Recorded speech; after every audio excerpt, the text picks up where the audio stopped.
Hey guys, it's Dan. In today's video, we're talking about the Logitech Rudder Pedals. Before we get into it, I just want to remind everyone to like and subscribe to my video if you enjoy it. Also, let me know what you think down in the comments, what you'd like to see in the future, and what you thought of the rudder pedals themselves. So the Logitech pedals they're pretty decent for what they are. They're not overall expensive when compared to high-end pedals, but that's probably because they're made entirely of plastic construction. These pedals have a little bit of wide stance, so they're pretty comfortable to use, but that could be entirely up to the person themselves. At the time of when I bought them, they were the same price as the Thrustmaster TFRP pedals, which is Thrustmaster's lower end pedal. However, if you're wanting the cheapest option, Thrustmaster pedals, which are $129 from what I've seen, if you can get those on sale, I'd probably lean more towards them, purely on the fact that they are cheaper. Now that I've introduced you to the Logitech Rudder pedals, let's get into the pros and cons, or what I like to call my gripes. The first pro of the Logitech Rudder pedals is that they're not overly expensive when compared to the metal premium pedals that are sold by some of the other companies. Now, keeping this in mind, that means that these pedals are not premium by any means. They are relatively cheap. The next pro is that they come with these spacers, which are pretty useful if you're placing the pedals against walls, because sometimes if you have the toes extended all the way, they might hit the walls, preventing full range of motion with the brakes. But with the spacers, it allows the full motion without touching the wall. And having your pedals against the wall basically means that you don't really have to mount them to anything because they won't slide on the floor. Other pedals may run into this issue, however, that really could be solved with a simple ghetto 2x4 spacer.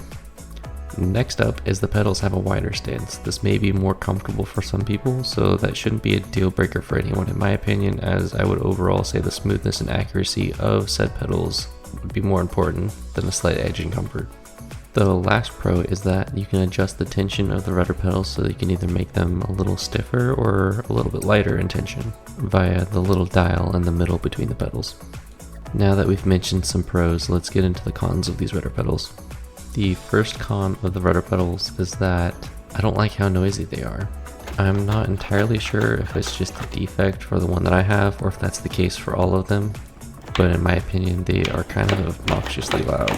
I suspect it's this little plastic piece on where the rudder pedal slides back and forth, but I don't know if there's any way to really fix the noise issue. But the toe brakes are smooth and quiet. It's just the little plastic piece. And honestly, other than that, the pedals, I haven't had any issues with them, and they're great, to be honest, but they're not my favorite. Now, these are the only rudder pedals I've ever used, so it's hard for me to compare them to other ones because I haven't tried any other ones, but I feel like they could be slightly better for them being a little bit more expensive than the Thrustmaster TFRP pedals. Overall, the Logitech rudder pedals are pretty good, and that is my opinion and my opinion only, as I paid for these rudder pedals and I'm not being sponsored to say anything about them. So if your budget's a little tight, then these rudder pedals would probably be pretty good for you because they're on the lower end of rudder pedals. And if your budget's even tighter than that, I would always just stick with a HOTAS that has a rudder pedal axis in the joystick. Or just quite honestly use the arrow keys for your rudder pedals on your keyboard.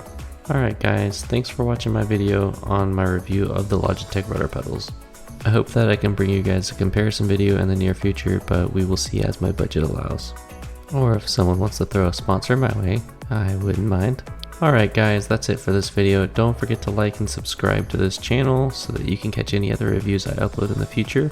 And let me know what you thought of this video down in the comments below and tell me what you'd like to see in future videos.